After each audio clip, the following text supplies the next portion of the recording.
Grimm's Fairy Tales, The Blue Light. There was once on a time, a soldier who for many years had served the king faithfully. But when the war came to an end he could serve no longer because of the many wounds which he had received. The king said to him, "You may return to your home, I need you no longer. You will not receive any more money, for only he receives wages who renders me service for them." Then the soldier did not know how to earn a living, went away greatly troubled, and walked the whole day, until in the evening he entered a forest. When darkness came on, he saw a light, which he went toward, and came to a house wherein lived a witch. "Do give me one night's lodging, and a little to eat and drink," said he to her, "or I shall starve." "Oh!" she answered, "who gives anything to a runaway soldier? Yet will I be compassionate, and take you in, if you will do what I wish." "What do you wish?" said the soldier. "That you should dig all round my garden for me, tomorrow." The soldier consented, and next day labored with all his strength, but could not finish it by the evening. "I see well enough," said the witch, "that you can do no more today. But I will keep you yet another night, in payment for which you must tomorrow chop me a load of wood, and make it small." The soldier spent the whole day in doing it, and in the evening the witch proposed that he should stay one night more. "Tomorrow, you shall do me a very trifling piece of work. Behind my house, there is an old, dry well, into which my light has fallen. It burns blue, and never goes out, and you shall bring it up again for me." Next day, the old woman took him to the well, and let him down in a basket. He found the blue light, and made her a signal to draw him up again. She did draw him up, but when he came near the edge, she stretched down her hand and wanted to take the blue light away from him. "No," said he,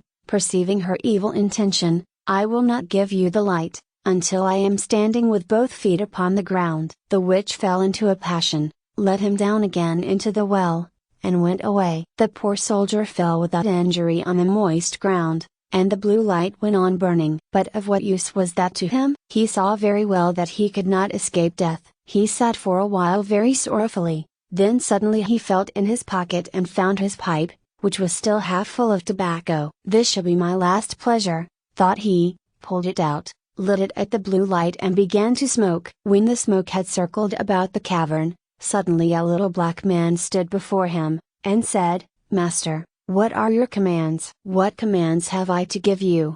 replied the soldier, quite astonished. "I must do everything you bid me," said the little man. "Good," said the soldier, "then in the first place help me out of this well." The little man took him by the hand, and led him through an underground passage. But the soldier did not forget to take the blue light with him. On the way the little man showed him treasures hidden there, and the soldier took as much gold as he could carry. When he was above, he said to the little man, "Now go and bind the old witch, and carry her before the judge." In a short time she, with frightful cries, came riding by, as swift as the wind, on a wild tomcat, nor was it long after that before the little man reappeared. "It is all done," said he, "and the witch is already hanging on the gallows." "What further commands has my lord?"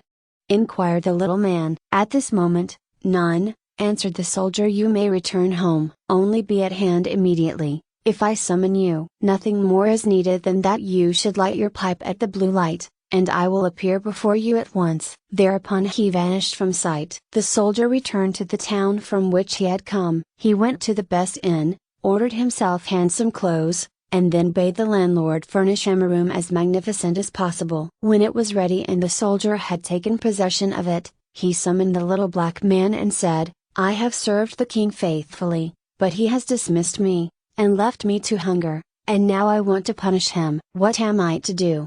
asked the little man. "Late at night, when the king's daughter is in bed, bring her here. In her sleep she shall do servant's work for me." The little man said, "That is an easy thing for me to do, but a very dangerous thing for you, for if it is discovered, you will fail." When 12 o'clock had struck, the door sprang open, and the little man carried in the princess. "Aha! Are you there?" cried the soldier.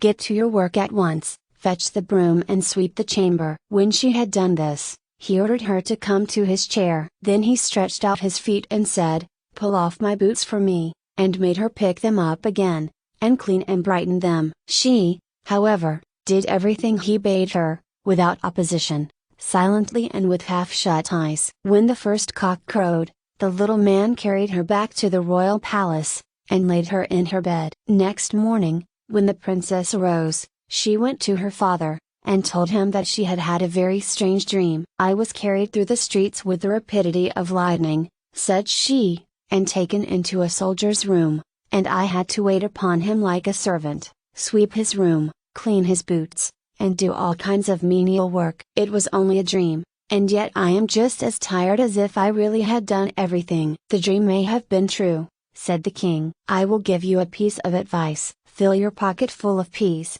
and make a small hole in it, and then if you are carried away again, they will fall out and leave a track in the streets." But unseen by the king, the little man was standing beside him when he said that, and heard all. At night, when the sleeping princess was again carried through the streets, some peas certainly did fall out of her pocket, but they made no track, for the crafty little man had just before scattered peas in every other street. And again the princess was compelled to do servant's work until cock-crow. Next morning, the king sent his people out to seek the track, but it was all in vain, for in every street poor children were sitting, picking up peas, and saying, "It must have rained peas last night." "We must think of something else," said the king. "Keep your shoes on when you go to bed, and before you come back from the place where you are taken, hide one of them there. I will soon find it." The little black man heard this plot, and at night when the soldier again ordered him to bring the princess, revealed it to him,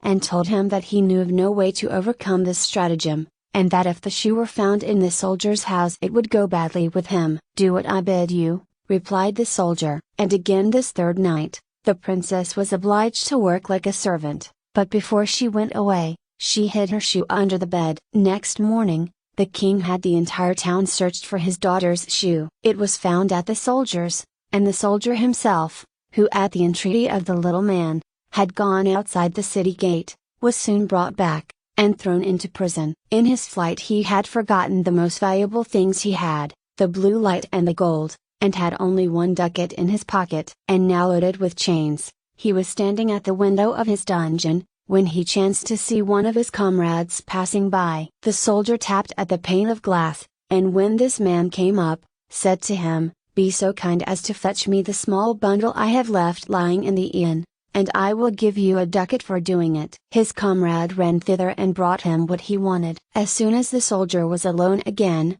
he lighted his pipe and summoned the little black man. "Have no fear," said the latter to his master. "Go wheresoever they take you, and let them do what they will, only take the blue light with you." Next day the soldier was tried, and though he had done nothing wicked, the judge condemned him to death. When he was led forth to die, he begged a last favor of the king. "What is it?"